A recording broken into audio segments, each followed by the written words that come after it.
Dollywood opens for the 2025 season in just a few days, so when should you plan your visit? In this video, I'll be covering crowd levels, events, 2025 festivals, and the new offerings in 2025 in order to determine which time of year would be best for you at Dollywood. I'll also be covering whether you should consider add-ons like Time Saver Pass during your visit, and whether you should stay on an on-site resort. Stay tuned. In most cases, weekdays will be less busy at Dollywood, but due to some people's work or school schedules, a weekday visit might not be possible. That's why I'm going to evaluate every day in Dollywood's 2025 calendar, even the weekends, so you can be well informed before your visit to Dollywood. Weekends generally tend to be much busier than weekdays at theme parks, so I'm going to start by marking all the weekends on the Dollywood 2025 calendar as yellow maybe days. Dollywood's opening day is March 15th, with pass holder preview day on Friday, the day before opening day. I think it's safe to say that opening weekend will be pretty busy and crowded, so I'm marking opening weekend as red do not visit days.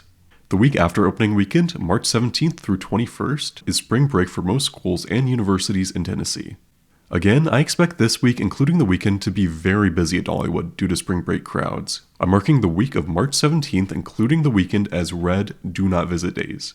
The majority of schools in surrounding states, including Ohio and Kentucky, have spring break the following 2 weeks, so I'm marking the last week of March and the first week of April as red do not visit days.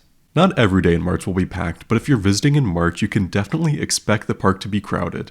In April, Dollywood is closed on Easter Sunday, Tuesday the 22nd, Thursday the 24th, and Tuesday the 29th. Dollywood is open all week long the first few weeks of April due to spring break crowds. The rest of April should see pretty light crowds at Dollywood. Kids will still be in school, and holidays like Easter shouldn't affect crowds much. I'm marking the rest of the weekdays in April as green safe to visit days. Crowd levels shouldn't change much from April to May apart from Memorial Day on Monday, May 26th, and schools letting out for summer vacation near the last week of May.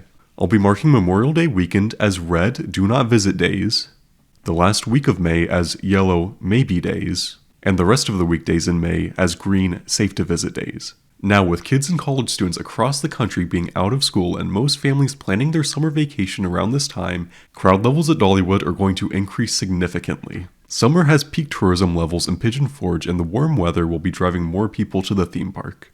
I'm marking all of June as yellow maybe days.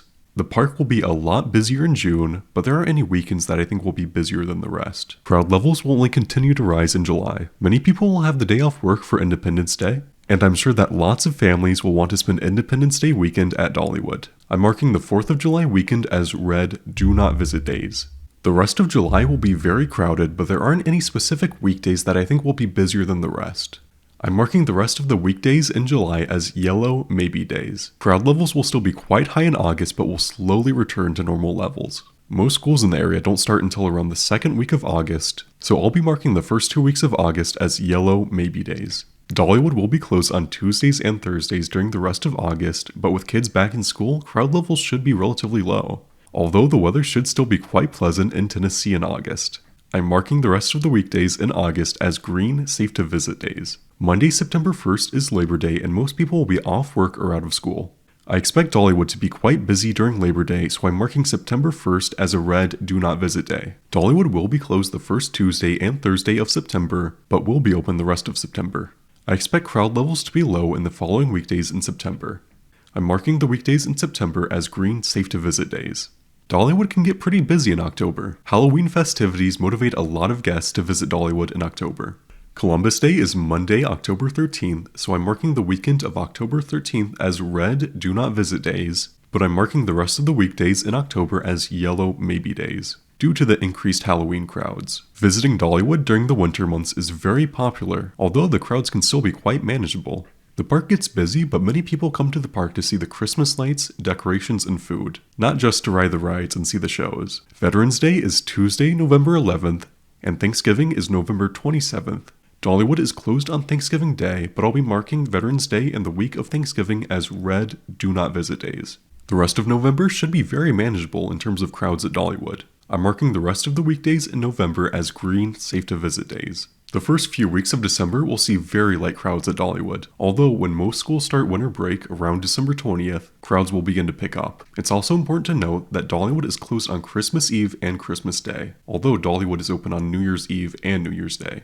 I'm marking every weekday in December before December 20th as green safe to visit days and every day after December 20th as red do not visit days. Most people don't even realize that Dollywood is open during the first week of January, so it can make for a good opportunity to visit. There will still be winter break crowds, and New Year's Day may see increased traffic at the park, but crowds should be much lighter than December. I'm marking New Year's Day as a red do not visit day, and the rest of the week as yellow maybe days. Here's a look at the Dollywood 2025 calendar based on which days I think will be busiest at the theme park. If you're planning on visiting on a yellow or red day, I would recommend considering purchasing a time saver pass. If you're visiting on a green day, I don't think a time saver pass will be necessary. The Dollywood parking lot fills up fast, and if you're towards the back of the parking lot, you have to take a tram to the front. If you're visiting on a yellow or red day, it would be worth considering staying at a Dollywood resort so you can take a trolley straight to the front entrance and avoid paying $25 for parking. Now let's talk about Dollywood's 2025 festivals. Most Dollywood festivals include special decorations around the park, festival food, and unique shows. I'll describe and detail all of Dollywood's upcoming festivals so you know which one is right for you.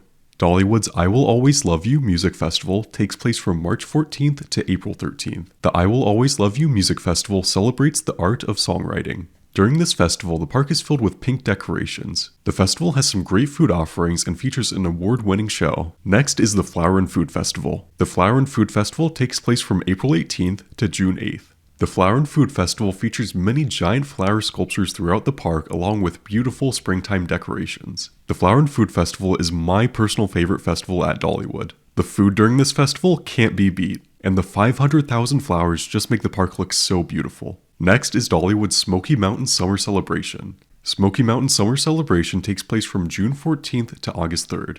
This festival features the popular Gazillion Bubble Show and Dollywood's Drone and Fireworks Show celebrating the park's 40th anniversary. Next is the Harvest Festival. The Harvest Festival takes place from September 12th to October 27th. This is Dollywood's family-friendly Halloween event. Dollywood is a family theme park, so everything at this festival is family-friendly. No scare zones, haunted houses, or anything frightening. Just some unique food offerings, nighttime decorations, and 12,000 jack-o'-lanterns. Finally, we have Smoky Mountain Christmas. Smoky Mountain Christmas takes place from November 1st to January 4th. Dollywood's Christmas event includes lots of seasonal food, wintry decorations, 6 million Christmas lights, holiday shows, and of course, a meet and greet with Santa himself. All of these festivals are outstanding, but they all offer something slightly different. The food and decorations throughout the park make a big difference on the atmosphere in the park. There's not a bad choice when it comes to choosing which festival to attend though. Now let's talk about what's new at Dollywood in 2025, so you know what changes to expect. First is the new restaurant. Dollywood is currently constructing a new restaurant in the Wilderness Pass area of the park. Unfortunately, this destination restaurant won't be ready until April, so if you want to visit Dollywood for the new restaurant, I would hold off until April. Next, we have the rides. Daredevil Falls will be closed for the entire season, as it undergoes a major makeover. We have not received any other details about Daredevil Falls yet. Blazing Fury is also being updated by the park and will once again have its waterfall running. However, the ride will not reopen until May. Finally, there's a new splash pad being added to the County Fair Kids area. With all of these things in mind, you should now be able to plan the perfect visit to Dollywood. If you enjoyed watching, make sure to subscribe and stay tuned for more trip planning videos. Like always, thanks for watching, and I'll see you next time.